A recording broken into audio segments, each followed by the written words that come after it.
যাবো ইনশাআল্লাহ। সম্মানিত দিনী ভাই বোন, যেসব পাপের কারণে সরাসরি জাহান্নাম ঘোষণা হয়েছে তার একটি বড় পাপ হচ্ছে বদনাম, গীবত, পরনিন্দা। সরাসরি জাহান্নাম ঘোষণা হয়েছে।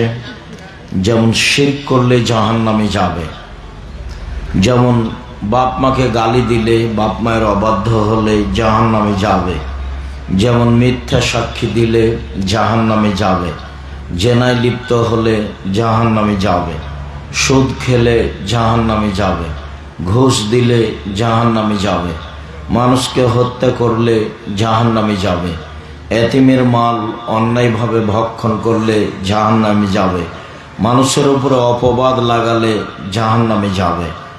জাহান্নামে যাবে বলে যেসব পাপের কথা উল্লেখ হয়েছে তার একটি বড় পাপ হচ্ছে বদনাম, গীবত।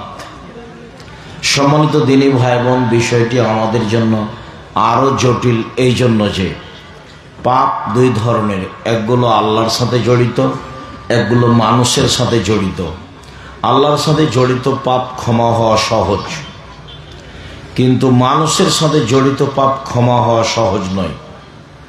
মানুষের সাথে জড়িত পাপ ক্ষমা হওয়ার দুইটা পদ্ধতি। একটা হলো দুনিয়াতে ক্ষমা চেয়ে নিতে হবে, আর আরেকটা হলো বিচারের মাঠে নেকি দিয়ে পূর্ণ করে দিতে হবে। মানুষের সাথে জড়িত পাপের ক্ষমার পদ্ধতি দুইটা। একটা হলো দুনিয়াতে হাত ধরে ক্ষমা নিতে হবে, আর না হয় বিচারের মাঠে নেকি দিয়ে পূর্ণ করে দিতে হবে। আর আল্লাহর কাছে ক্ষমা নেওয়ার পদ্ধতি এগুলো নয়। পাপ হয়ে গেছে বড় থেকে বড়, আল্লাহ তুমি ক্ষমা করো, আমি তওবা করছি। আল্লাহ বলবেন ঠিক আছে করলাম। বিচারের মাঠেও তিনি ক্ষমা করে দিতে পারেন, মানে তাকে নেকি বুঝিয়ে দেওয়া লাগবে না। কিন্তু আমি যদি কারো বদনাম গীবত করে থাকি তাহলে তার হাত ধরে ক্ষমা নিতে হবে, অন্যথায় বিচারের মাঠে আমার নেকি দিয়ে সেইটা পূর্ণ করে দিতে হবে।